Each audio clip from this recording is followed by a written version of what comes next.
Olá, pessoal, sejam todos muito bem-vindos. Eu sou Roberta Rainer, médica, ginecologista, também faço sexualidade humana. Hoje eu tenho uma convidada para lá de especial, a doutora Jaqueline Barbosa.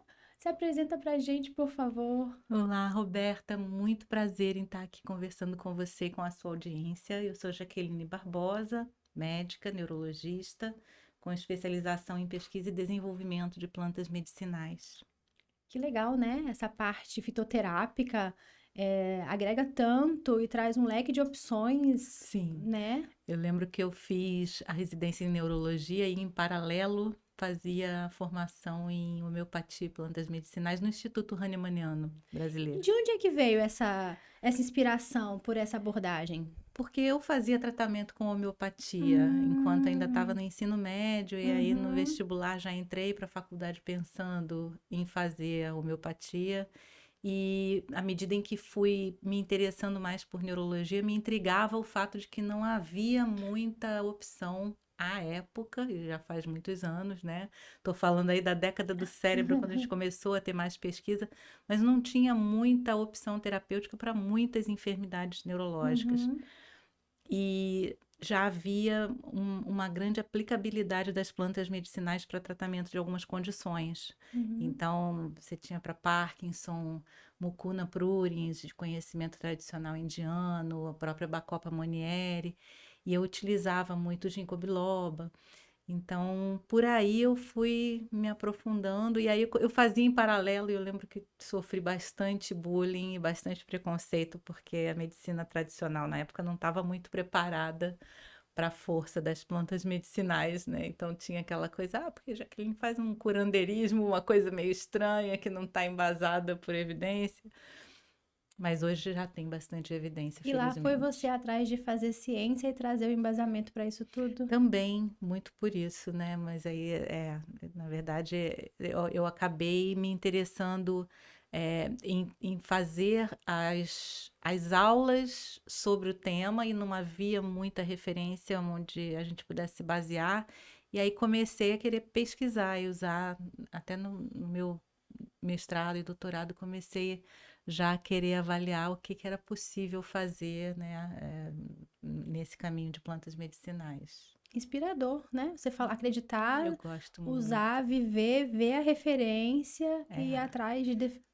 E ver resultado, né? Eu via em mim, quer dizer, eu mesma me tratava com Uhum, isso, então nada mais justo do que levar para os pacientes também, né? Como uma uhum, uhum. alternativa terapêutica. E a neurologia, como é que você se apaixonou pela neurologia? Foi na contramão da neurocirurgia. Ah, Né? Na verdade, eu queria estudar sistema nervoso e achava que a neurocirurgia me daria mais oportunidade para estudo. Na época havia um grupo forte estudando neurocirurgia na Alemanha e eu acompanhava esse grupo. Cheguei a fazer um internato no Hospital da Força Aérea com o grupo do professor Landeiro. E quando chegou no final do ano as cirurgias, ele fazia base de crânio, então eram cirurgias de muito longa duração. Eram cirurgias bastante pesadas, complexas, e eu fui descobrindo que eu não curtia ficar ali confinada no centro cirúrgico por tantas horas. E aí eu fui rodar na neurologia clínica e não voltei. Falei, Landeiro, não vai dar para fazer cirurgia. Eu me nessa vida que eu quero apaixonei pela levar, tem umas coisas mais clínica. interessantes por É, aí, fora dessas é, paredes do é. centro cirúrgico, a gente vê muito mais coisa acontecendo. E aí eu fui acompanhar o serviço de neurologia, a doutora Dair, um querido, no Hospital da Força Aérea e fiquei na clínica, não voltei mais. E ele super entendeu, me apoiou e a gente trocou pacientes por muito tempo depois, eu e a equipe dele. Que Mas legal. foi assim. E aí foi caminhando e a gente tem um tema aqui, um assunto em pauta, que é cefaleia, que é uma área de trabalho sua. E como é que foi Sim. desenvolvendo para chegar nesse campo? Cefaleia foi um tema que me foi apresentado por um colega, é, que na época me disse, Jaqueline, você tem que estudar mais cefaleia do que outros temas da neurologia, simplesmente porque cefaleia é o assunto mais prevalente em qualquer consultório médico. Então, a Uhum. pessoa pode te procurar por outro motivo e quando você vai ver pela prevalência dessa condição, você vai estar precisando tratar, orientar esse paciente. E aí, com ele, eu comecei a acompanhar os congressos, coincidiu com a época bem disruptiva, né, em termos de tratamento de crise, que foi a época do lançamento mundial dos triptanos. E eu fui buscar um grupo que estudava cefaleia mais especificamente, né, como subespecialidade em Ribeirão Preto. E me mudei para o interior de São Paulo, fiz a pós-graduação lá, né, as teses nesse tema. E foi assim. E um assunto tão sério, uma formação, né, tão específica para ser convidada para vir conversar comigo sobre cefaleia Mas tudo a quando é ver, né? causa ou consequência da abstinência sexual. Eu adorei a tua proposta porque é muito interessante. Primeiro, porque é muito prevalente, como eu Sim. mencionei, mais prevalente em mulheres do que em homens. Não sei se existe um estudo sobre isso, talvez as mulheres utilizem o argumento da dor de cabeça para evitar, né, uma relação sexual mais do que homens. Não sei se isso é verdade, estou só como hipótese colocando aqui. Mas é fato que vira piada até, né? As pessoas usam muito essa coisa de tô com dor de cabeça, hoje não. É, e a E gente vive aí, numa sociedade que talvez os homens não possam evitar. Eles não podem usar, é né? Tem que ser verdade. muito másculo, tem que estar sempre pronto para uma relação, disponível, porque isso é a masculinidade, né? É verdade. E aí chega a questão de que, de fato, a dor de cabeça sendo tão prevalente e tão incapacitante, principalmente se a gente for falar aí dos dois tipos principais, né? Cefaleia do tipo tensional, que é mais prevalente, ou a enxaqueca, que é mais incapacitante. Você teria sim motivos para tanto homens quanto mulheres evitarem o sexo, porque na hora da crise, na hora da dor, vamos combinar que não dá para fazer muita coisa, Não né? dá para ficar excitado. Não, e é uma condição extremamente incapacitante, né? Da, Uhum. da pessoa, dependendo da intensidade da dor, e quando se fala de enxaqueca, a gente está falando necessariamente de uma intensidade moderada a forte, é realmente impossível pensar em relaxar e ter prazer. Você só consegue evitar qualquer atividade, você quer ficar quietinho ou quietinha e não quer muita conversa, inclusive porque o estímulo auditivo incomoda e piora a dor. E isso é um fato, é possível que quando a pessoa diz que está com dor de cabeça e não quer nada com nada, isso pode ter sim esse fundo de verdade, mas também é importante dizer que isso frequentemente é meramente uma desculpa para evitar uma condição de intimidade num relacionamento que já não funciona ou que está, né, Com tá certeza. desgastado, e aí talvez você saiba dizer mais do que eu. Mas eu acho que a gente pode focar mais nessa questão da importância da cefaleia, porque é uma doença invisível que as mulheres sofrem e às vezes elas precisam desse suporte das parcerias e não encontram muito, né? Mais uma vez, dor de cabeça, porque quando a cefaleia é uma enxaqueca, ela passa a ter crises frequentes e reais, né? E essa mulher precisa desse suporte. Realmente está acontecendo, por mais que seja invisível, e ter que ainda levantar a bandeira de tô com dor de cabeça é verdade, torna as coisas mais difíceis ainda, né? Sim, sem dúvida. E quando o casal, quando são duas mulheres, né? Eu já recebi no consultório duas mulheres cuja queixa era a dor de cabeça se alternava. Elas diziam, poxa, tanta coisa sincroniza, né? Menstruação sincroniza, a gente podia ter crise juntas, mas não. E aí a dor de cabeça Ah, atrapalhava e será que elas inviabilizava de estavam falando fato. da cefaleia associada ao ciclo menstrual, Então, né? uma delas tinha migrânia episódica, que passou a migrânia transformada por uso excessivo de analgésicos. A outra não tinha dor frequente, mas começou a ter. Tinha uma cefaleia tensional episódica, muito eventual, e começou a ter uma dor diferente. Foi isso que trouxe as duas ao consultório. Eu lembro Uhum. bem desse casal Essa porque mudança de padrão. mudança de padrão. E aí veio a questão da segunda paciente, né? Foi uma consulta, vieram as duas juntas. Elas marcaram um horário, Aham, vieram as duas. aham. Porque precisavam resolver rápido, e, enfim. E a Não acaba o gente. relacionamento, É, doutora. é. Era do serviço público, né? Difícil de agendar e tudo, enfim. Eu Aham. lembro claramente dessas duas pessoas e desses casos, porque uma delas, a queixa foi de uma dor explosiva no momento do orgasmo. Ah, E, naturalmente, quando isso acontece, é mandatório investigar, né? E era uhum. uma hemorragia subaracnoide, na verdade, uma cefaleia sentinela, como a gente chama, que era um sinal preliminar de ruptura de aneurisma Uau. intracraniano. Mas não é. Então, isso não é, a maioria dos casos de Aham. cefaleia associada à atividade sexual, que é um tipo específico de dor de cabeça, mas nesse caso havia um sinal de alarme e de fato a Sim, pessoa de tinha gravidade. um problema que era a causa da dor de cabeça, gravíssimo, que poderia ter levado à morte, mas que felizmente ela tratou Nossa, e neurocirurgicamente que maneira e de dar o alarme, resolveu. né? Junto com o orgasmo. Exatamente, Porque junto existe com o essa cefaleia orgasmo. associada ao orgasmo, Primariamente. primariamente sem ter essa causa de Sem ter base. uma causa tão grave na base, e sim, é um tipo de cefaleia que acomete até 0,5% da população, então não é tão E eu incomum. falei que é raro pela minha experiência clínica, né? É, Os números mostram que não é tão raro assim. essa estatística talvez seja de centros terciários, né, especializados Sim. no tratamento de dor de cabeça, mas não é tão raro e, enfim, a desculpa pode não ser uma desculpa, pode ter um fundamento. Não vou transar, não, que eu vou ficar com dor de cabeça. Né? Nem tô Se com eu dor não de sou. cabeça e não vou transar. Eu não vou transar porque eu sei que eu vou ter dor de cabeça. É. E aí, estudando-se esse tipo de dor de cabeça, postula-se que exista relação tanto com mecanismos vasculares, pela vasodilatação que ocorre no momento da excitação e do orgasmo, quanto musculares e osteomusculares cervicais, por movimentos mais intensificados nessa região, pressão da cabeça, dependendo da posição, enfim. Uhum. Mas também existe a possibilidade de ela ser desencadeada, de ser de origem central por mecanismos bioquímicos ainda não totalmente esclarecidos, talvez Uhum. envolvendo nervo trigêmeo, talvez envolvendo nervo vago, talvez envolvendo hipotálamo e outros centros neuronais. Então, é uma Que cefaleia que está pena. sendo continuamente estudada, mas que tem tratamento, né? A gente precisa oferecer, dependendo da frequência com que a atividade sexual acontece nesses pacientes. Se você já investigou, não tem nenhum problema secundário,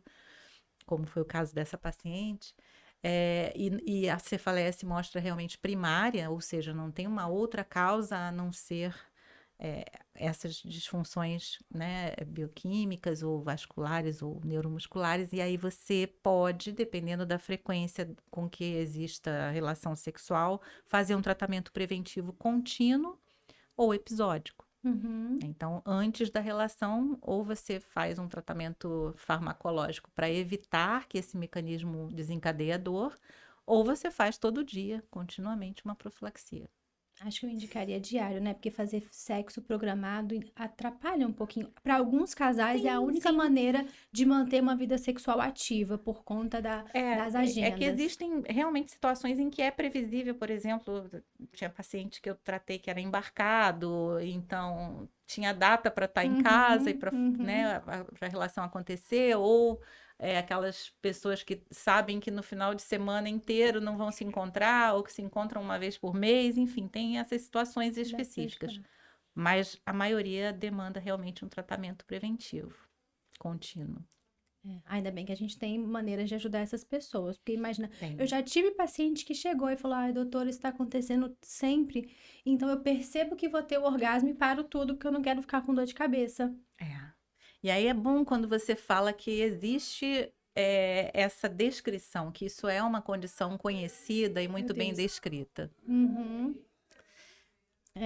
Nós E estamos hoje aqui com uma audiência ótima no nosso podcast. Você chegou e todo mundo quis ver você eu aqui acho e ótimo. quis vir. Olha, muita gente, você faz muito sucesso. É sempre assim, doutora Jaqueline? Fiquei tímida agora. Esse tema tá quente, né? Tá. Gente, pode mandar as perguntas aqui que a gente vai responder todas, tá bom? Mas é interessante também a gente pensar que às vezes é bom dar esse esclarecimento, né? E a pessoa realmente fica bem mais tranquila em saber que é uma condição Uhum, de saúde sim. descrita e bem estudada, bem estabelecida. Eu lembro também de uma vez um paciente disse que tinha sido vítima de macumba. Achei Olha! Aham, as engraçadíssima. Mas crenças como que assim trazem junto, né? macumba? Não, porque eu tenho certeza que minha ex pegou uma cueca minha que desapareceu e fez um trabalho espiritual com a minha cueca, porque agora toda vez que eu vou ter relação eu tenho dor de cabeça e é impossível, eu tenho que parar, não consigo, é muito intensa. E eu dizia, olha, talvez não tenha a ver com isso, com essa sua suspeita, vamos Interessante. investigar. E de fato era um caso de cefaleia orgástica de início já na vida Adulta. adulta mais madura. Esse paciente devia ter em torno de 50 anos. E é isso, é inclusive mais prevalente em homens, embora as mulheres talvez utilizem isso como Como argumento mais argumento. frequentemente.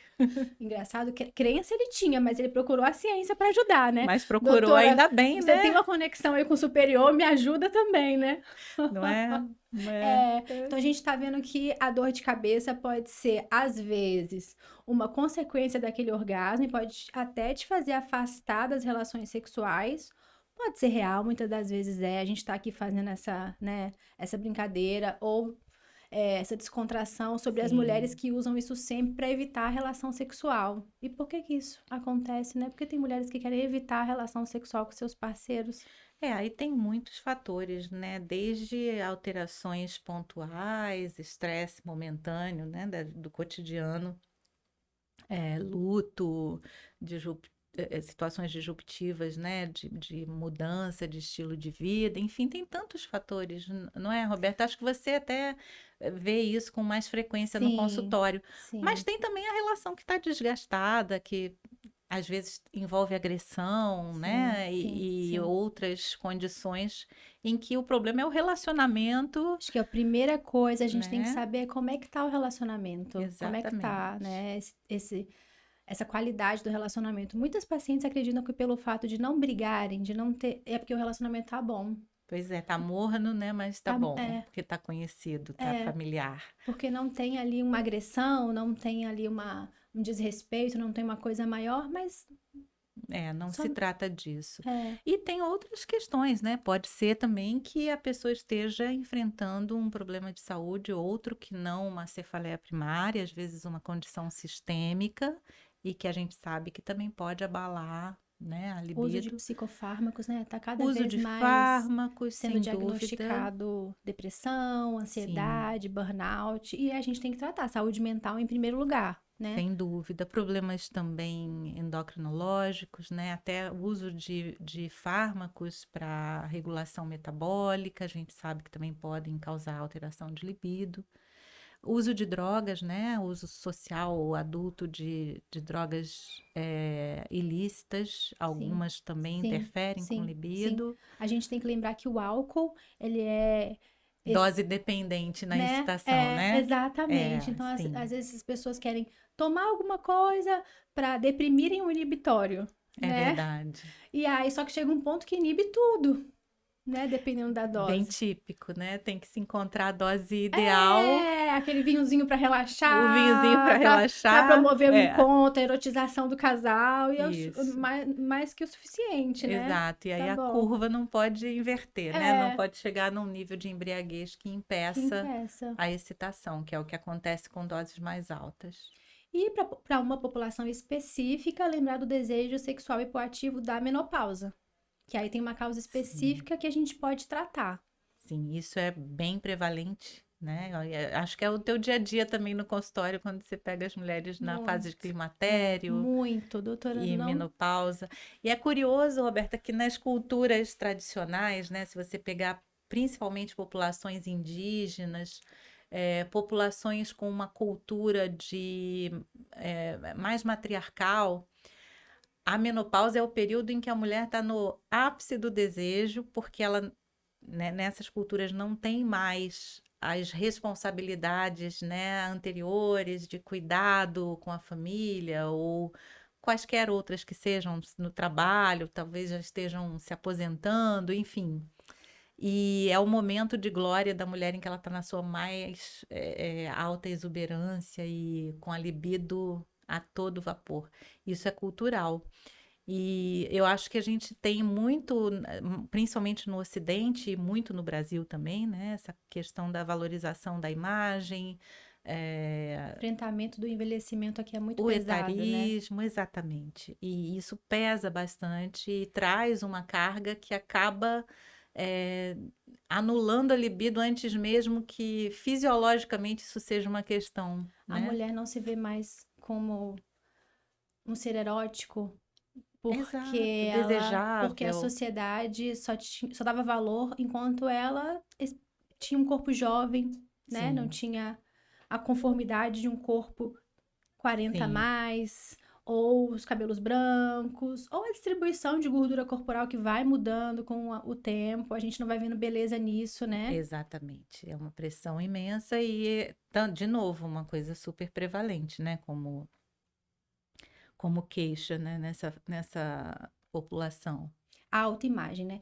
Uma das principais questões para a mulher na libido é como tá a representação da sua autoimagem para ela mesma, né? Não é Sim, tá linda pro outro, é tá linda para você. Você se olha no espelho, você se sente atraída pelo aquilo que você vê, você gosta. Mas tem tanta pressão externa que você devia estar assim, vestindo um manequim tal, com a cor do cabelo tal, com, né, sim. os traços de tal maneira, harmônicos assim, ou harmônicos para. E o não julgamento é um exercício diário, né? Aquela coisa de você olhar para o espelho e dizer, não, hoje eu tô gostando do que eu tô vendo. E de novo fazer esse exercício no dia seguinte, eu tô gostando também, mas de outra coisa que eu tô vendo de forma diferente, Que legal você tá né? falando isso. É muito importante isso, né? De fazer uma terapia do Importantíssimo. espelho, assim, num primeiro momento, pela manhã, acordou inchadinha, acordou sem maquiagem, descabelada, mas eu tô me gostando, porque, pô, eu tô aqui, né? Olha que coisa difícil. Cheguei para mais um dia, vamos fazer esse dia ser bacana. Então, a primeira coisa é olhar no espelho e dizer, que É, legal, tô curtindo o que eu tô é, olhando. é. É um exercício, porque as mulheres começam a não se gostar, mas nem se É muito olharam. difícil, você sabe, né? Que esse exercício do espelho é É dificílimo. A gente nem muito. recomenda mais. É É tão muito. Mas difícil. é curioso que o não gostar do que tá vendo, às vezes você não tá vendo, às vezes você não tá Você tá só gostando, porque você criticando. tá ouvindo a crítica, Você não tá né? admirando os pontos que ainda podem ser exaltados, que devem Exato. ser exaltados, na verdade, Tem né? mulher que não se olha no espelho, né? Que não se vê, não se critica para então se gostar. Ela tá Uhum, trabalhando em cima da crítica que vem de outra pessoa o tempo uhum, inteiro. uhum. Ainda que essa outra pessoa não seja nem presencial, né? Não seja Seja só, palpável, seja uma sim, opinião que seja ela leu, que a ela voz da ouviu, sociedade que recua, né? seja A anônima, pessoa. É verdade. mas É. tem isso. Mas tem muita coisa que a gente pode fazer para além desse aspecto de autoimagem, que é adequar hormonalmente essas questões que podem estar desreguladas, né? Sim. Realmente o estrogênio está caindo, a gente pode melhorar a questão da testosterona, dessa produção, para melhorar o desejo sexual, o ímpeto sexual. Deve, né? Eu não sei como estão as diretrizes, mas eu entendo que hoje a gente já pode acessar reposição hormonal antes de esgotar a produção endógena, Antes, né? sim, Ou seja, no no climatério e climatério. não aguardando a menopausa Não acontecer. mais, não. Começou a apresentar. Bem, tem uma faixa etária específica para as brasileiras que é entre 45 e 55 anos, que a gente sabe que a menopausa vai chegar, Sim, né? E você não precisa esperar o carro acabar o combustível todo para isso. abastecer de novo. Você viu que o É. combustível está acabando, você para e reabastece. É sobre Essa isso. possibilidade é muito interessante. É, E eu acho que com tudo que você pensa em repor, né? Pensando em reposição, você não deveria realmente esperar que aconteça um esgotamento. Porque sim. no esgotamento você já tem regulação para baixo de receptores, você já tem uma produção insuficiente, um esgotamento celular, né? E Uhum. bioquímico. Então, realmente pegar o impulso com o carro andando é muito mais É fácil muito do que mais esperar ele fácil. parar, né? E a gente tem receptor de estrogênio no corpo todo, né? É, Por isso que a gente não sente só os fogachos, que muita gente ainda sim, associa menopausa a fogacho. mas tem a questão de memória, de cognição, do Não, o sono, né? sistema nervoso central sofre demais com a falta do Uma habilidade estrogênio. emocional que começa, É. irritação. E tem uma corrente que entende que ocorrem microinfartos, né? Que os fogachos seriam microinfartos cerebrais. Uhum. Então, imagina, a cada onda de calor você está perdendo neurônio. É muito impactante, né? Sim, Essa precisamos ideia. tratar, precisamos Precisamos contornar tratar. isso. Tem muita vida pela Mulheres não frente. tenham medo, não tenham medo de repor. Você Porque faz tem. reposição hormonal, Jaque? Faço. Faz. Eu Tem não que vou poder fazer. É fazer. vida. Ai, ainda não É tá vida. liberado, porque eu tive trombose, É, tenho uma trombofilia. tem as É, contraindicações, né? Trombose, acho que algumas variações genéticas, mas sim, assim, você fez a varredura e não tem contraindicação faça, absoluta, é faça. fazer e monitorar, né, Roberta? Minha mãe faz, acompanho, é outra história para ela. E você tem contraindicação também para CERMs, para Ah, fitoterápico? não, isso aí, minha filha, eu já tô contando. A gente pode fazer um podcast, o próximo, só para falar de reposição hormonal, para quem não vai poder usar os bioidênticos, Ah, sim, sim. né? É, porque você tem algumas plantas medicinais que têm efeito Aham, estrogênico, né? aham, E aí eu não sei como é o guideline para reposição com fito, se aham. existe contraindicação relativa, absoluta. Não sei, eu A gente vai trazer posso te isso. indicar uma fitoterapeuta da sua especialidade A para gente vai falar trazer disso. isso, já que a recomendação vai ser usada por mim mesma, né? Ah, Já que eu vou ter esse excelente. benefício. É, é bem É, isso. Mas planta medicinal é uma maravilha, né? É bom para tudo, é, gente. eu- Tem um ditado africano que diz para cada doença uma folha. Mas é, né? Imagina a maior biodiversidade do mundo. Se você pensar que as, todas não, mas grande parte das experiências de síntese de medicamentos partiu da observação do efeito das plantas, né? Uhum, uhum. Ácido acetil salicílico, o primeiro medicamento, salgueiro, árvore do salgueiro. E, enfim, a gente com a maior biodiversidade do mundo não tem por que Então a gente não tem que usar falar esse sobre o tríbulos potencial, né? terrestres, né? Já que a gente tá Tríbulos, nesse papo aqui, né? maravilhoso. Tríbulos super importante na saúde feminina e masculina, né? É, na saúde masculina foi quando a gente começou a conhecer os efeitos dele, né? Para melhora da qualidade do esperma, motilidade do espermatozoide e qualidade do líquido seminal, trazendo então mais chances de fertilização para casais inférteis. E aí a gente foi estudando, estudando, o pessoal começou a usar pelo conhecimento tradicional para aumento de massa magra. Isso até hoje ainda não está tão bem estabelecido, mas é um uso tradicional bastante difundido, né? E aí, na sequência, um grupo de pesquisadores brasileiros foi avaliar a melhora do desejo sexual nas mulheres e Uhum, fez um estudo belíssimo uhum, avaliando a circulação clitoriana, né? uhum. Aumentando a. Mostrou que realmente o tribulus aumenta a circulação no clitóris. E aí eles avaliaram mulheres na menarquia, mulheres na menopausa e, enfim, tem muita coisa já sobre isso, Melhora a mas é uma boa lubrificação, ferramenta, melhora a melhora o lubrificação, desejo. melhora desejo. Não é um medicamento que aumente a testosterona diretamente, Sim, sim, né? sim. Então, ele faz uma série de. Quer dizer, você tem. Em todo fitoterápico, você tem um fitocomplexo, que são várias substâncias atuando em conjunto para ter um resultado terapêutico. E no Tribulus não é diferente. Então, o conjunto de ações resultante da atividade farmacológica do fitocomplexo é que traz benefícios muito interessantes. Você não tem aquela coisa de vou aumentar a testosterona a qualquer custo, com todos os eventos adversos que vêm disso aí, né? Você tem uma autorregulação entre as ações dos diferentes componentes e um resultado muito equilibrado. Sim. Eu acho Não vai ter fantástico.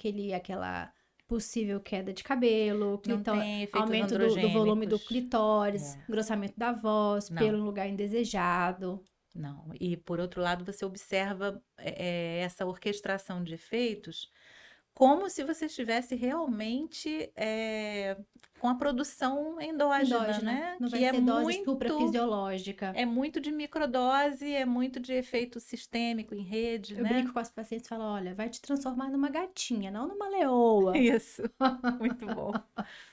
Porque realmente virilização, né? A pessoa ficar com calvície, E a com questão de micropênis. performance também é muito individual, né? O É. que que você imagina que esse remédio vai fazer com você, né? Uhum. Você acha que vai tomar e você vai ficar com desejo sexual, vai ser um Viagra feminino, ou vai retomar aquela pessoa que você já foi antes? Mas antes, em qual momento de vida? Então, alinhar as Sim, expectativas é importante, né? super, Então é super. sobre vai trazer melhora, pode aumentar a sua lubrificação, pode aumentar o desejo, mas você já teve várias fases de vida, o relacionamento já passou por várias fases também, então é a gatinha Minha gatinha, gostei. É bem isso, né? O efeito sutil que traz a e diferença. bastante É, eficiente, né? é, Bastante eficaz. mas a cobrança de performance é tão grande também que a gente tem que alinhar isso. Porque se antes as mulheres não podiam ter desejo, orgasmo, alguma coisa, hoje em dia é obrigação. E tem que performar muito, tem que performar bem. Tem que ser, né? Nossa, isso também dá papo Dá para mais papo. outro podcast, Mais né? outro, obrigatório, né? Que vamos dizer assim, toda uma geração que foi formada com parâmetros para lá de censuráveis e discutíveis, né? De mercado de Sim, sim. pornografia e de padrão extremamente Repressor? não, extremamente real, né? De se Aham. conseguir atingir, Sim, sim. enfim, uma série de circunstâncias aí polêmicas. Ah, é. Mas Mas é pode ser que aí se isso. esconda atrás da dor de cabeça. Eu não quero fazer isso tudo, eu não quero chegar nesse ponto. Eu não Essa não sou quero, eu. Melhor estar eu com não dor de quero toda essa cabeça hoje. performance. Ai, acho que hoje eu tô. Se é pra isso tudo, vou ficar Já aqui que é para fazer uma quietinha. performance teatral, eu vou É, teatralmente evitar a performance. exatamente. Ótimo. É bem isso. E tem outros fitoterápicos também, né? Que se usa há bastante mais tempo. Tem o ginseng, que é famoso, a maca peruana, Aham. É. né? Tudo isso sendo usado aí. A beladona. A beladona tem a história das bruxas, você sabe? Conta pra gente. Né? Porque tem a história da bruxa na vassoura, e é uma ilustração, na verdade, de uma tradição antiga em que as mulheres costumavam usar preparados à base de beladona na Idade Medieval e usavam como estímulo fálico pedaços de madeira, né, Aham, esculpidos aham. naquele formato. Uhum.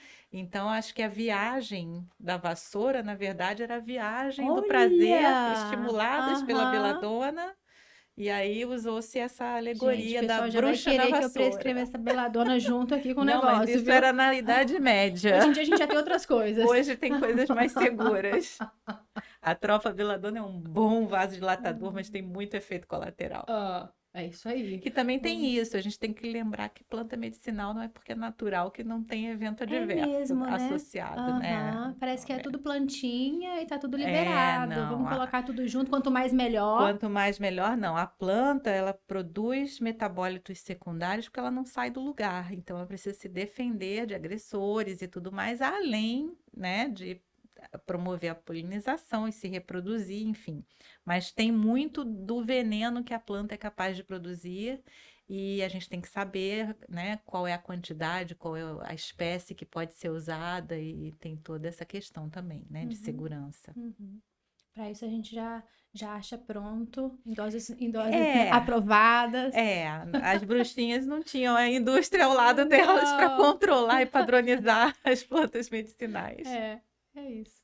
Adorei nosso papo. Muito Acho que foi bom. muito rico, ah, conceitos, conteúdo. Claro, com você aqui não ia ser diferente disso. Imagina, obrigada, Já te Roberta. convido para os próximos. A gente abriu Vamos. dois canais aqui de possibilidades. E obrigada. Eu que te agradeço. Muito obrigada. Obrigada. Pessoal, para quem nos acompanhou até aqui, não deixe de seguir, ativar o sininho. E é sobre isso. Mais papo em saúde, próximo, em breve.